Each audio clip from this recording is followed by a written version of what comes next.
Hello everyone, welcome to the Hindu analysis for 19th January 2021. Let us get into the first article.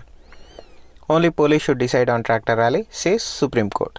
So, the Supreme Court on Monday said that the Union government and the Delhi police should take a call on whether or not protesting farmers could hold a tractor rally or tractor march on our day in Delhi.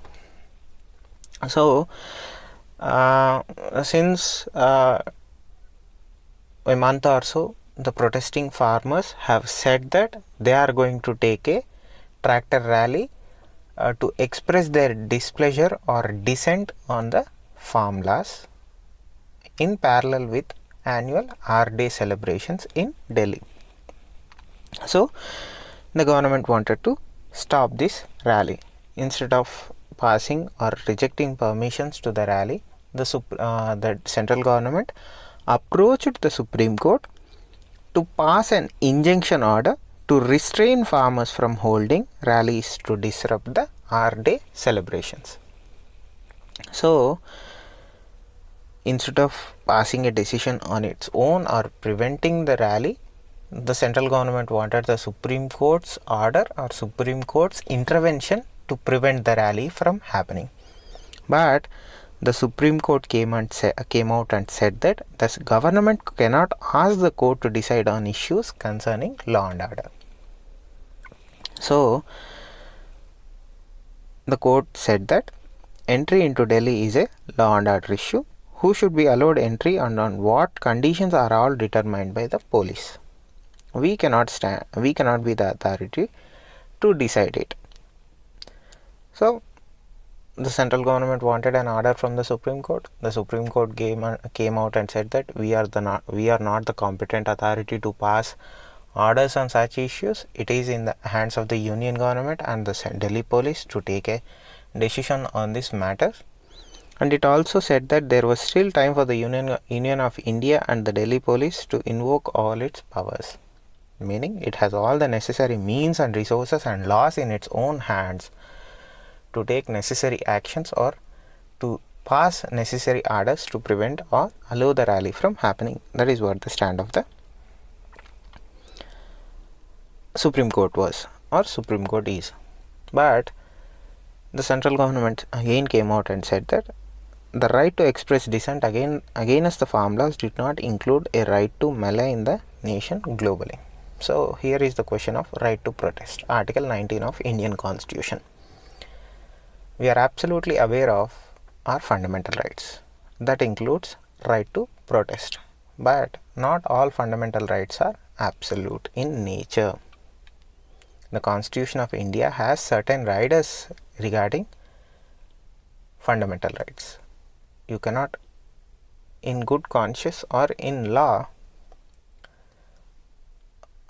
abuse or use your fundamental rights to greater extent. There are certain conditions and riders on those fundamental rights that are awarded or given to us by the Constitution of India. The central government observed or came out with a statement stating that though they have the right to protest or express their dissent against the farm laws, they did not have the right to malign the identity of the nation globally. So, they have the point or they are of the opinion that if the farmers take out the rally on Republic Day, it is going to show India in a bad light. Hence, they want to stop this tractor rally. On the other side, the farmers want their protest to gain global recognition or global awareness. Hence, they chose the Republic Day to take out the tractor rally to express their anguish over the farm laws. Here, the government approached the Supreme Court for a solution, but the Supreme Court said that, sorry, we cannot intervene in certain matters. You have to take the decision on your own accord. So, it is a case of the ball is in your court now. You have tried to throw the ball into our court, but we have given it back to you, is what the Supreme Court says to the central government here. Along those lines, SC appointed panel in the next article. SC appointed panel to meet farmers group from January 21. So, there has been a long pass between the central government and the protesting farmers. To cut through the deadlock, the Supreme Court appointed a 4-member committee to conduct negotiations with various stakeholders and come out with a report. But the 4th member of the committee rescued himself from the committee, stating that in good conscience he cannot go against the nation's sentiment against the farm laws, and got himself exited from the committee. Now the 4-member committee has been brought down to a 3-member committee. Who are those 3 members? One is Anil Ghanwant, the second is Ashok Gulati, third is Pramod Joshi. These 3 persons appointed by the Supreme Court are experts in the field of public policy or policy making and agri policy. One is an representative of farmer union, one is an expert in agri policy, one is a expert in public policy and policy in general. And Ashok Gulati, being an expert in agri policy, wrote a very fantastic article in Indian Express, in today's Indian Express editorial. I suggest you go and read the article, because in the next coming exams there is a greater chance that you are going to get a question on agri policy. I humbly suggest you to go and read the editorial written by Ashok Gulati in today's Indian Express editorial. Coming back to the appointment, though the panel did not meet till now internally, they agreed to meet tomorrow and come out with modalities of how they are going to function and how they are going to approach their duty given by the Supreme Court. The committee said that it is going to hold its first internal meeting tomorrow, and they are going to meet the protesting farm unions from January 21, and they are going to meet with each and every stakeholders, that is in essence who is either going to be affected or already affected by the farm laws. And that is the issue with the central Supreme Court appointed committee. Coming to the same committee, since the idea of a SC appointed committee was floated by the Supreme Court, the farm unions have been against it. They clearly stated that we do not recognize such committees brought by the Supreme Court nor by the central government. We do not recognize, and we are not going to hold consultations or meet with those said representatives. This is the stand from the farm unions who are protesting. The committee said that we are not going to concern, or that is not going to, the stance of the protesting farmers is not going to stop us from consultations and stop us from carrying out the orders given by the Supreme Court. We have to wait and see how this is going to play out between the committee and the protesting farmers. But the farmers said that though we are not going to meet with the committee, we are still going to continue our consultation processes with the central ministers.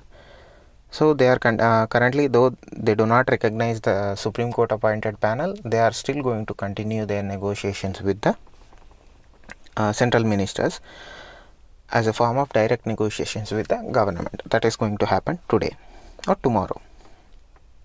Coming to the next article, see, this is where the current impasse between the central government and the farmers who are protesting is at. They both have their heels dug in with their own demands. The farmers want the complete repeal of the farm laws. The government wants a clause by clause discussion of the farm laws. This is where the impasse is. That is why the SC appointed the panel, but the farmers don't want to deal with the panel. They want the repeal of the farm laws irrespective of the clauses. That is where the impasse is, or that is where the deadlock stands. We have to wait and see how the negotiations are going to take place. The only ray of silver line or hope is the negotiations are happening. Nobody is saying that we are not going to further discuss or negotiate. The negotiations are going. That is the only good thing that is happening in this impasse right now. Coming to the next article, Covaxin not to be used in cases of allergy, fever, poor immunity. So Covaxin, developed indigenously by Bharat Biotech of Hyderabad, is the second vaccine to get the approval from the government of India for emergency uses. So yesterday they come out with a fact sheet detailing the possibles of adverse event effects in certain groups, meaning reactions, adverse reactions in certain groups who will receive vaccine or who will receive Covaxin. They said that those with a history of allergies, fever and bleeding disorder, people on blood thinners and those with compromised immunity or on medication that affects the immune system are not advised to take their COVID-19 vaccine. Along with it, they suggested that pregnant women or women who gave birth to recently are not advised to take their Covaxin. So this comes at a time when there is a lot of questions over the efficacy of Covaxin or the vaccine by Bharat Biotech. So this is in they say that the Bharat Biotech says that this is our way of being open and honest about our vaccine, and they are addressing certain issues that are still to be addressed or answered by the Bharat Biotech and our medical community. So this is the thing with the Covaxin. We don't know what are the side effects of the vaccines. At least Covaxin came out and said that these are the side effects, and we do not advise certain groups to not take our vaccine. That's a good thing in their negotiations or improving the standing in public or community. Coming to the next article, 1.48 lakh persons get the shot on day 3. Adverse events touch 580. See, this is the second time that we are coming with the word adverse events. Adverse events means people who are experiencing or showing reactions to vaccine. Since both the vaccines, both the Covishield and Covaxin, are being only given to healthcare workers and frontline workers, this can be termed as a large scale test or trial. So the government here, though they know that both the vaccines have received approval for emergency uses, going through or overlooking many other safety protocols that are generally followed, the government said that we will give the vaccine and we are going to monitor each and every patient who received the vaccine. Till now, as of Monday, over 3.81 lakh medical people or frontline and healthcare workers received the vaccine. Out of 3.81 lakh people, only 580 showed adverse events, meaning only 580 showed side effects. So this is going to be a continuous process. Since day 1, there has been hesitancy to receive the vaccine. Day by day, the percentage of people who are receiving the vaccine is going down because less and less people are showing up, less and less healthcare workers are showing up for vaccine, because there is a lot of hesitancy over vaccination, particularly with Covaxin, which was developed by Bharat Biotech.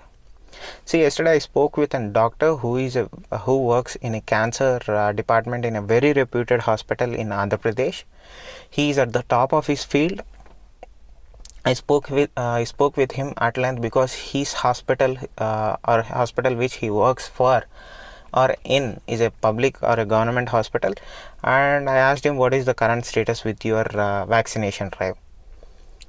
So the hospital which he works for received the Covishield developed by Serum Institute of India, not Covaxin.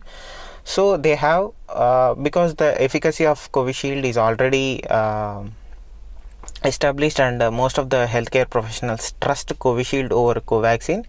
All the doctors showed up for their vaccination drive at their hospital, but their sister concern or the hospital very near to them, which is also a government hospital, got Covaxin instead of Covishield.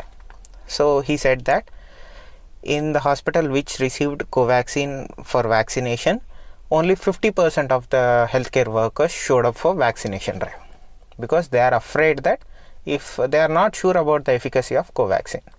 In their hospital which received Covishield, 100 people showed up for all the people showed up 100% for vaccination. In the next hospital near to them, which received Covaxin for vaccination, only showed 50% attendance for vaccination. So What are the current trends standard? As of Monday, 3.81 lakh people received vaccination, healthcare workers. Out of day 3, 1.48 lakh beneficiaries in 25 states and union territories were vaccinated as of Monday. Karnataka being the highest, where 36,888 healthcare workers or persons were inoculated, and followed by Odisha, where 22,579 persons were inoculated or vaccinated. As I said earlier, only 580 people showed adverse events. 2 beneficiaries out of 580 died, a 52-year-old man from Uttar Pradesh and a 43-year-old from Karnataka. The government came out and said that the first person, the 52-year-old, died due to heart conditions, cardiopulmonary diseases, and reiterated that he did not die because of the vaccine. While coming to the case of the 43-year-old from Karnataka, the postmortem has yet to be conducted, and again the government said that probably he did not die because of the vaccine. Coming to the next article, fewer healthcare workers turn up for vaccine. This is in particularly to Delhi, 16.7% dip in numbers on Monday, 24 minor, 2 major adverse events reported. So out of 580, 24 or 26 are from Delhi alone. So the Delhi witnessed a dip of 16.7% in the number of healthcare workers turning up for COVID-19 vaccination on Monday as compared to Saturday. So in the first drive, 4,319 people were administered the vaccine. On the next day, against 8,200 people, only 3,600 showed up. The healthcare workers are showing hesitancy towards vaccination. Particularly, Covaxin is being used. People are still apprehensive as its trials are still inconclusive or still not complete. The authorities are trying to motivate the healthcare workers to take the vaccine, but there is still a lot of hesitancy. Since day 1, the number of healthcare workers receiving the vaccine have gone down drastically, irrespective of the government trying very hard. Coming to the next article, whatever it takes. So again, the hesitancy in vaccination and how to tackle with it. The government must do all within its power to combat vaccine hesitancy. See, if the healthcare workers themselves are showing hesitancy in taking vaccines, healthcare workers who are literate in health, they know what involves a vaccine, how a vaccine works. They know every aspect of any vaccination drive or any mass vaccination drive. They themselves are showing hesitancy. The public who are observing them from outside cannot trust the vaccines if mass rollout happens. So any mass campaign that involves voluntary effort on part of the public can succeed only when transparency and open communication channels are the tools of choice. See, since both the vaccines received emergency use approval, most of the public or majority of the public has been in the dark because they don't know what process were taken or how the process evolved till when both the vaccines received their emergency use approval. And clearly from all data clearly indicates that Covishield vaccine is the favorite over Covaxin. In multiple states, it has been observed that people who are receiving Covishield vaccine are in higher percentages because they know the efficacy data of Covishield vaccine by Serum Institute of India. And in similar cases, as I explained earlier, the hospital which received the COVID vaccine, their vaccination drive is not going well because fewer people are showing up for vaccine of Covaxin. So Covishield is the favorite right now and Covaxin is not. That is reflecting on numbers all over India. Tamil Nadu, which has a robust healthcare infrastructure compared to other states in India, achieved only 16% of its targeted coverage on launch day. On the second day of vaccination, the compliance further dropped in some states. Vaccination was even suspended in certain states because fewer and fewer people are showing up for the vaccination drives. Mind you, these are the healthcare workers. These are the people who know how vaccines work and what it takes for a manufacturer to manufacture a vaccine. If these people themselves are showing hesitancy, common people will show, or the percentage will be much higher in common public. Studies measured, if you remember previously, there was an article where they conducted a study in healthcare professionals. Only 45% showed willingness to take vaccine. The rest 65% did not want to take a vaccine, or where they were in a wait and see mode, where they wanted efficacy data or the trial data to come out, and they themselves wanted to verify the data. If the vaccine works, they'll take it. If not, they are not going to take it. Again, studies measured high levels of vaccine hesitancy among general population and among healthcare workers. The first in line list of people to receive the free vaccination, they themselves are not ready to vaccine because they don't trust the process that was approached or adopted in approving the vaccines. The inability of the government and vaccines involved to amicably resolve controversies surrounding the clearance of Covaxin even before it was able to produce the interim data on efficacy of phase 3 trials has had direct consequences, as witnessed by poor number in its uptakes so far. As I said, Covishield is favorite, Covaxin is not. Covishield has AstraZeneca's data from UK, Oxford Vaccines data. Covaxin does not have that data. Phase 3 trials are still going on for Covaxin and it has to be published. Now it is in the hands of the health ministry to do whatever it takes to make the mass vaccination a success. That only happens with transparency, nothing more. The government must come out and be clear with everything and has to put everything in front of people, saying that this is what, or this is the process that we have adopted in approving these vaccines. We are not hiding anything from you. This is, again, don't doubt Indian vaccines. Several people have questioned the emergency approval given to the indigenously developed COVID-19 vaccine, the Covaxin by Bharat Biotech.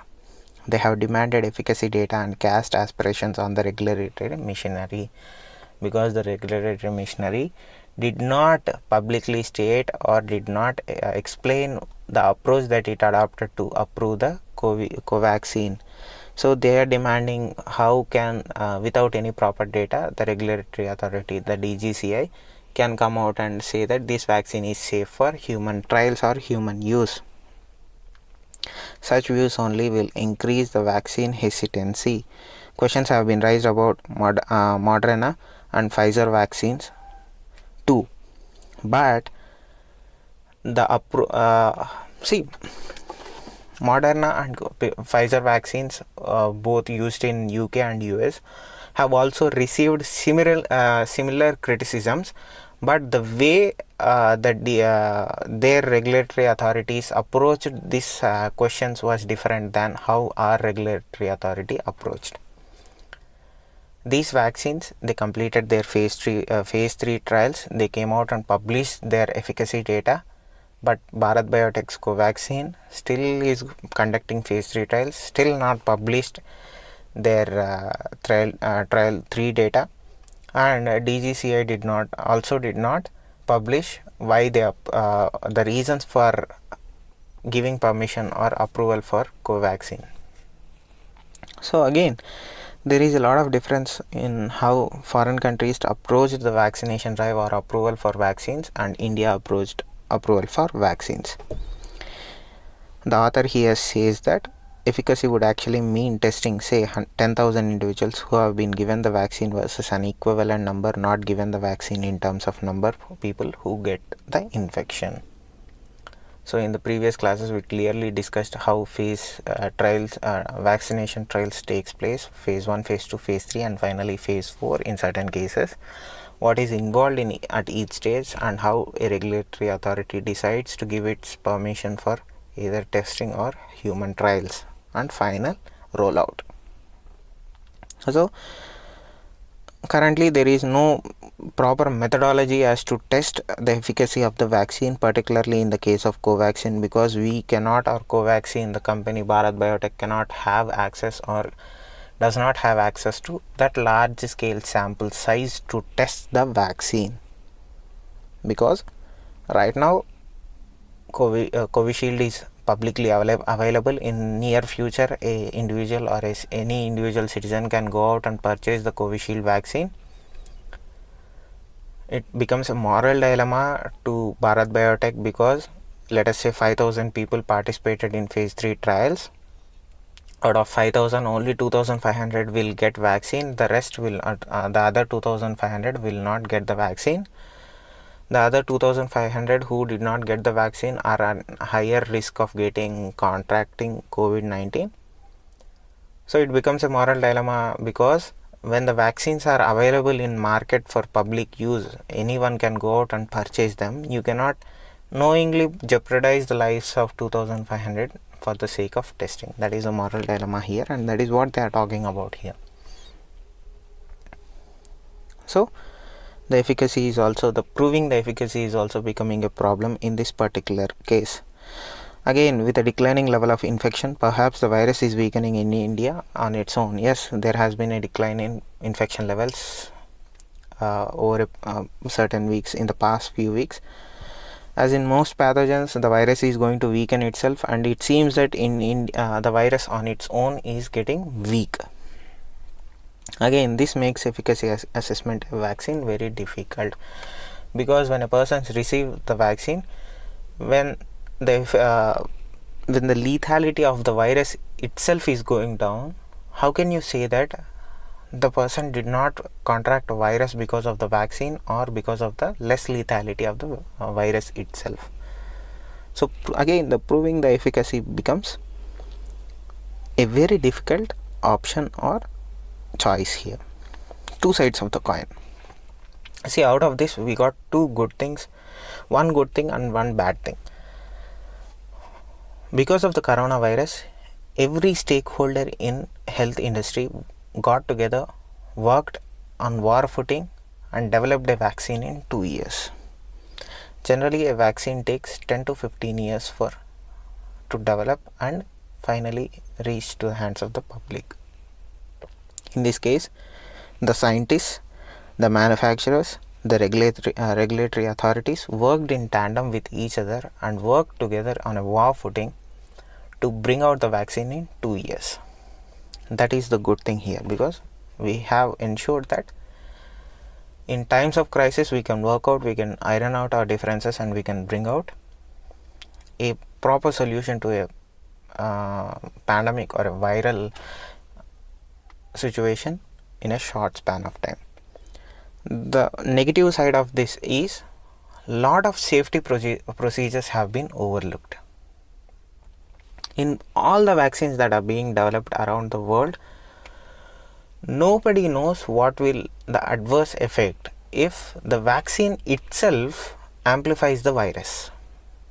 So there is a certain situation where a person who receives the vaccine might have the virus in him already, or may contract the virus, and instead of killing the virus or instead of suppressing the virus, the vaccine amplifies the effects of the virus. This test has not been done in any of the vaccines approved all around the world, because since many scientists came out and said that is not a worry with coronavirus.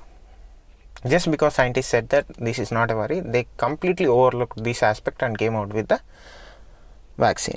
So these are the two sides. One is good thing. The good thing is we have cut down the vaccine development process from 10 to 15 years to 2 years. And the negative effect is we have overlooked a lot of side effects or adverse events regarding these vaccines. So author says that it is understandable that limited approval has been given in clinical trial mode, where individuals vaccinated will be monitored regularly. In our case, 3.81 lakh healthcare professionals and healthcare workers will be monitored and are being monitored. Though no particular vaccine candidate should be favored, candidates with proven safety studies and efficacy as assessed based on virus and neutralization potency of the sera should be allowed to go ahead. We will get real data on efficacy only after vaccination of the masses. Without phase 3 trials, without any concrete data, we are going ahead and vaccinating large number of people in India. In essence, vaccination in India has become a large-scale trial. We have to wait more than 6 months for real data to come. By that time, more than 300 million people would have been vaccinated in India. That is the conservative estimate from both the government and the scientific community in India. And the other side of the discussion is affordability could become an issue. Selective criticism of indigenous efforts will only jeopardize such efforts. Where when you are talking about vaccinating 1.3 billion people, the price of the vaccine also becomes an important point for discussion. So the author concludes that India has a huge population to be vaccinated and we need to move ahead irrespective of all the criticism that is being received, in particular to indigenously developed vaccines. Coming to the next article, being tethered to bars during pandemic. So in this article, we are going to discuss about two aspects. One is prisoners during pandemic, meaning coronavirus. Two is under trial prisoners. So prisons, by very nature of their situation, the physical limits of their confinement, they are obliged to stay in poorly ventilated and overcrowded cells. The first aspect of coronavirus is being 6 feet apart from one another and being in a very ventilated area. But prisons in the opposite do not allow these protocols or safety standards to be followed because they are overcrowded and poorly ventilated. Currently, we have 1400 or so prisons in India, housing over 4.5 lakh prisoners, and prisons have become a hotspot for coronavirus because, as I said earlier, physically they are limiting, they are poorly ventilated and they are overcrowded. So 4.5 lakh prisoners are breeding ground for virus and do not occupy our thought, even our virus related thoughts. Every aspect of every sector that has been affected by coronavirus has been discussed or being discussed or in the news except prisons. That is what the author tries to say here. They are also humans. We have to consider the plight of the prisoners also. So, the Prisons Act of 1894 makes prisons exclusive responsibility of the state governments. Over the years, the condition of prison life has moved up on human civility and dignity scale, with the venues now being called correctional homes instead of jails, and over 60 minimum security open prisons have been set up. So there has been a change over how we approach correctional homes or jails or human correction behavioral centers. This is all in the big picture, but in the shorter term, in the current period, of the 4.5 lakh prisoners that correctional homes hold, according to NCRB, that is National Crime Records Bureau report for 2019, about 3.3 lakh are under trial prisoners. Here comes the second part. One is the coronavirus aspect, prisons being the potential breeding ground for coronavirus. The second aspect is of the under trial prisoners.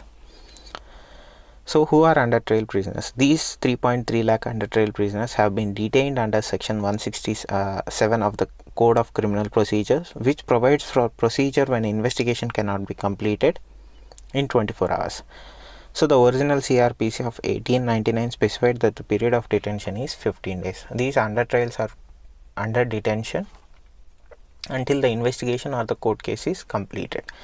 They are in protective holding or custody of the central of the government until the investigation is done or the court case is done. Original CRPC said that only 15 days of detention is allowed, but overall by amendments that has been extended up to 90 days and in some exceptional cases even indefinitely. So coming to the question of under trial prisoners, majority of them are likely to be found to be innocent, and data seems to suggest that most of these people are innocent and most of them do not even most of them do not even convicted, and their cases are thrown out because of lack of evidence, or because simply they did not even commit the crime that they are accused of. So in this case, their innocence in jail is jeopardized again, because they lost valuable time and they got a name in society that he has been to jail. And again, it's a double jeopardy, because in the case of coronavirus, though he may be innocent, he is still exposed to coronavirus in the most dangerous place according to the author.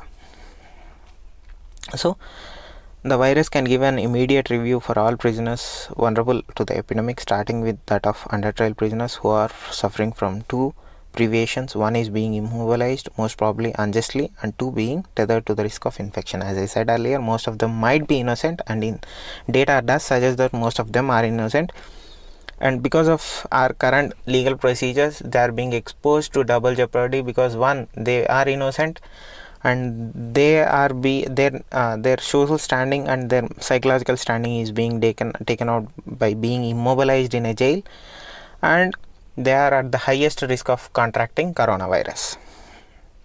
So the silver lining here is the Code of Criminal Procedure Amendment Act 2005, specifically section 436A has been introduced, which clearly states that excluding offences for which capital punishment is envisaged, it provides for an under trial to be released on personal bond, with or without sureties, if the period spent in detention by the under trial has been for more than half of the maximum period of imprisonment prescribed for that offence.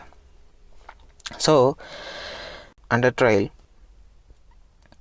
can be released on a personal bond with or without sureties if the period spent in detention by the under trial has been far more than half of the maximum period or imprisonment prescribed for that offence. Let us say I stole a chain. The maximum punishment that can attract my offence is 1 year. If I spend 7 months in jail as an under trial, I might be eligible for a early parole. So that is what this amendment states. That now the author suggests that the immediate and massive activation of the section 436A is imminent and must be done at war footing, and even brought to the extent where sureties are not even needed, to benefit all under trials eligible for it.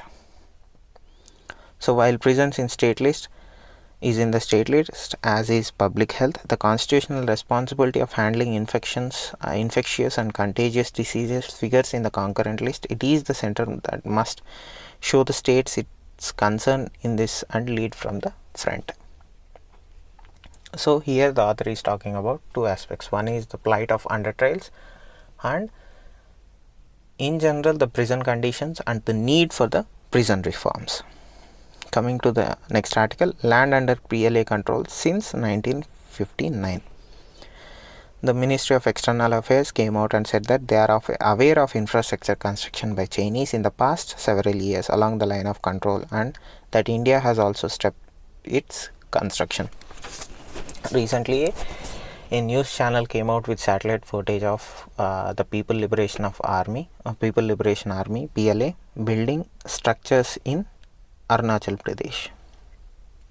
To this charge, the central government, the Ministry of External Affairs came out and said that yes, we are aware of the construction that is being taken up by the Chinese along the line of actual control. They also said that the Chinese have been holding the area since 1959, and it is not a new development. Prior to that, there was an Assam Rifles post there which was overrun in 1959. And since then that particular area has been under the control of China. It is very significant. This is the first time the government has acknowledged the Chinese construction, although official sources say that the land has been under PLA's control since 1959, as I said earlier. So particularly the area under discussion is Saraichu river bank in Arunachal Pradesh, and the images were reportedly taken between 2019 and 2020. So this is the first time that the government agreed that there has been construction in in Arunachal Pradesh on Chinese side, or the area which is under the control of China. Coming to the next article, legal issue delaying Malaya's extradition. So recently the UK government has told the Indian side that Vijay Mallya cannot be extradited until a confidential legal issue concerning him is resolved. So a letter given by the UK government said that there was further legal issue to be resolved before Mallya could be extradited. As far as the reason or the issue, the UK refused to provide the details, saying that it is a judicial matter, judicial in nature, and it is confidential in nature. And it also refused to state how long it will take for the issue to be resolved also. So if you have been following the events of Mr. Mallaya's extradition, Vijay Mallya lost his final appeal against extradition in May of 2020, and he was supposed to be extradited in the next 28 days, but since then UK has been refusing his extradition, and we have been raising on multiple forums as to why this has been delayed and what was the reason. Till recently it was not given to us. Yesterday the UK government came out and said that the reason is there is a confidential legal issue that is going on right now, and we cannot give you the details on what the legal issues is, but it is going to take some time. Until that issue is resolved, he is not going to be extradited. That is the current case with Mallaya's extradition to India. Coming to the next article, new monsoon forecast models on anvil. So the meteorological department is working to improve its rainfall prediction methods. So what is it? The IMD may introduce new monsoon models this year to better forecast changes in rainfall. If you know the Indian Meteorological Department and its monsoon forecast, they are not very reliable.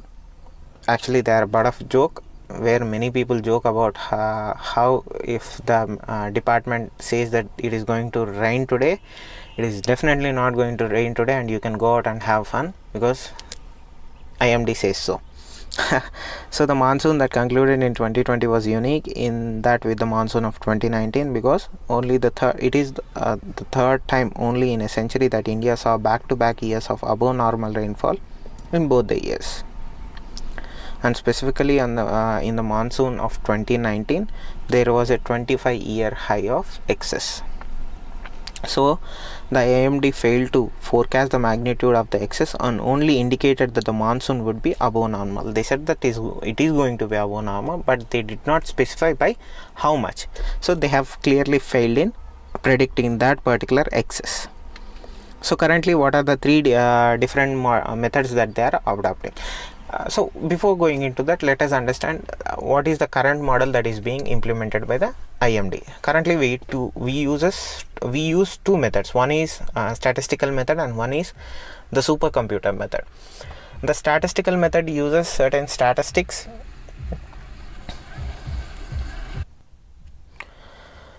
So what are the two methods that we are currently using? We use two methods. One is the supercomputer method and one is the statistical method. The statistical method clearly is an old school method where the prediction is based on statistical formulas on a day-to-day basis. The supercomputer method is we take all the data points and data sets and we input it into a supercomputer. The supercomputer comes out with a predictable plan. That is the current methods that are being used. Now coming to the three were different models that could be tested this year. Two of them were dynamic models and one is a statistical model. So in the former, the climate on particular day is simulated on a supercomputer and the meteorologists observe the changing daily output. The other is the traditional statistical method that equates relationships of physical parameters such as, for instance, sea surface temperatures, snowfall, the temperature of landmass, etc., with actual observed rainfall in the past. As I said earlier, one is the supercomputer method and the other is the statistical method. Coming to the three models that are under consideration. One, It uses 12 global circulation models whose outputs would be combined into a single one. And the second is a model that gauges rainfall based on the sea surface temperature in tropics, which was developed by Professor Sumant Nigam from University of Maryland, United States. The third is a statistical model based on climate variables observed during the pre-season. So all the models are similar in sense that they are combined and arrived at a average number or average value. So this is not being implemented as of now. They are still considering them, and they will be tested in a small scale, and if they are successful, they will be implemented in the coming years or so.